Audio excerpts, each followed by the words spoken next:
Hello students, this is Ms. Kaufman. Here is our foldable that we started yesterday. Yesterday we talked about graphing inequalities, less than or equal to, greater than or equal to. Let's take a look at the right side today for solving inequalities. We are going to label, here we go, label the outside tabs. We just have two tabs on the right side. So the first one is adding and subtracting inequalities.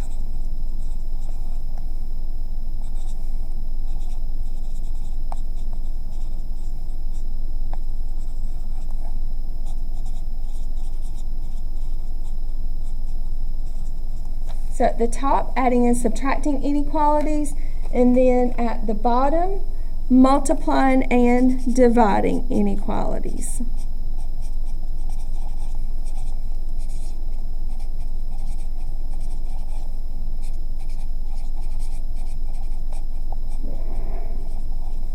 Adding and subtracting inequalities, multiplying and dividing inequalities. We are just going to focus on adding and subtracting for right now and get our notes for that. So, over to the PowerPoint, you will find that this is very easy. It's very similar to solving equations. So let's open it up. We follow the steps for solving equations.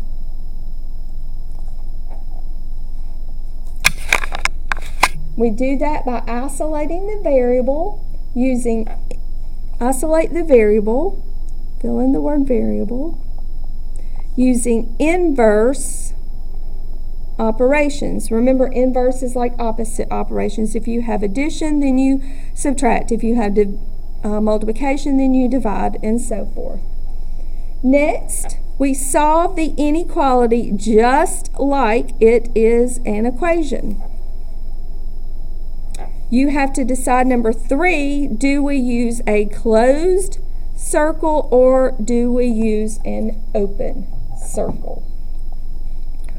And then finally, step 4, graph the inequality. So while you're finishing those steps, let me read over the steps again. Number 1, follow the steps for solving equations. Isolate the variable using inverse operations. Remember, inverse operations are like opposite operations, operations that undo one another. Number 2, solve the inequality just like you're solving an equation.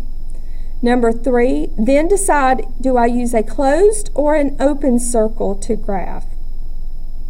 And then number 4, you graph the inequality. So let's look at 3 examples. Example 1. We have x plus 2 is less than or equal to 8. So think about what is happening to the variable. We are taking x and adding 2 beside it. Well, we want to isolate x. We want x all by itself.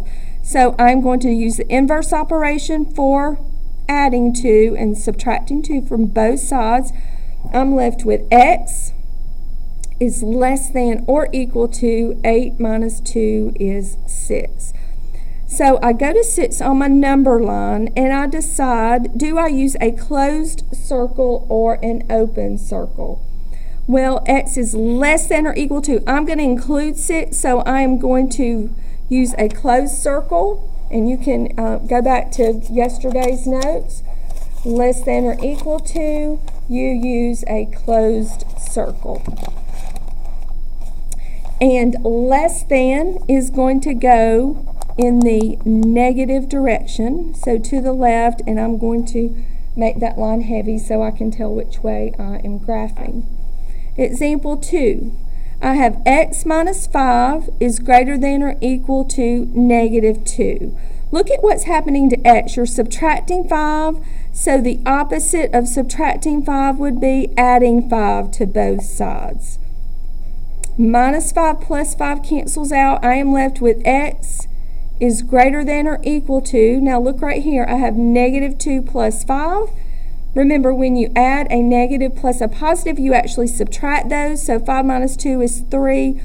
5 has the larger absolute value, so 3 is positive.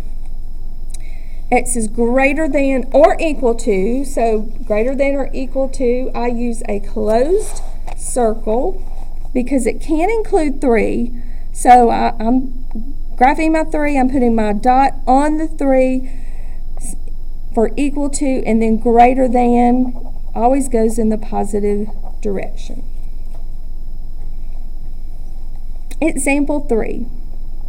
Negative 9 plus u is greater than negative 18. Now you are adding negative 9 to u.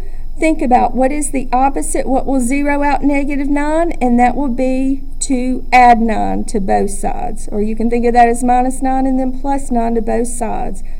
Negative 9 plus 9 cancels out, and I'm left with u is greater than, careful right here, negative 18 plus 9. When you add a negative and a positive, you subtract those, and 9 is going to be negative because 18 has a larger absolute value. So for number 3, u is greater than negative 9. For greater than, you can go over to your notes. Greater than, you use an open circle because your answer cannot include negative 9, so I'm just going to circle that, and greater than, it includes everything to the right. So this shows how you add or subtract inequalities. And we are going to stop right there and get some practice. Andrea Petrova, please come to the front office.